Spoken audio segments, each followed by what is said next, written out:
Hey everyone, Pastor Jason here with another edition of TC Talk.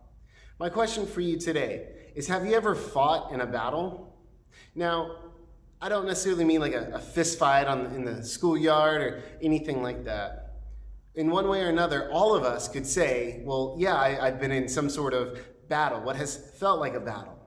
A legal battle, a sports battle, maybe you were in an actual war, in an actual battle in a war.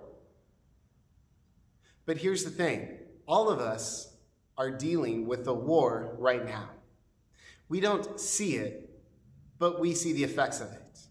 There is a war going on in the heavenly realms, in the spiritual realm, that even though we don't see, it's there, and we know that because, well, we can read about it in the Bible, and we see the effects of it.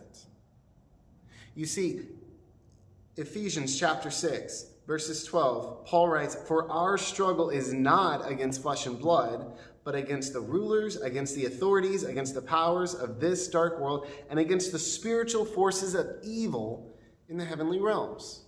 What does that mean? It means in the heavenly realms, we are waging a war. A war is being fought for us, for our souls, for this world. There are people that would say, well, I'm an atheist, I don't believe in Jesus or whatever. Guess what? There is a war going on. There is a battle going on for those people. If we're a Christian, we can't say, well, I don't want to fight, because whether we want to fight or not, there is a war going on. When Paul writes this, he states it as a fact. We don't see our enemies. We can't see our enemy, but we know his tactic. We know what he wants to do. I shared with this yesterday. The closer we are to God, the harder the enemy has to fight to pull us away from God. That's what he wants. Nothing more than to see us fall and to be anxious and worried and defeated. Most of all, defeated. But the Bible tells us that we are to stand firm in God, and we put on the full armor of God. And when we do that, we can withstand anything. And church, let me tell you, I mean anything that comes our way. No matter what happens in this world, no matter what battles we may be in the midst of, God is with us, and he fights with us. These principalities, do they have power? Yes, they do. But here's the good news. Their power is limited.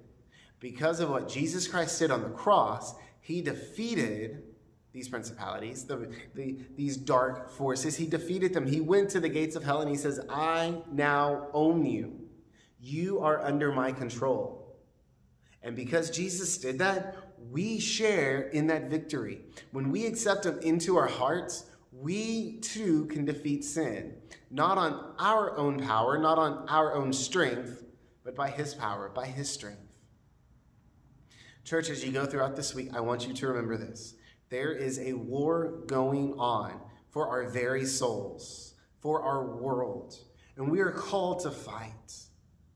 The enemy loves it when Christians just sit around and not do anything, when they're not praying, when they're not actively seeking the power of the Holy Spirit. That's what the enemy loves. The enemy loves lazy Christians. Don't be a lazy Christian. Take up your armor, the armor of God, and fight. People say fight like hell. I say fight like you're fighting hell, because that's exactly what we're doing. No matter what, we have the victory. But we all need to fight. Stand up, rise up, and fight. Church, we love you. We're praying for you. We are standing with you, and we are fighting for you. I want you to know that. We love you, and we'll see you next time.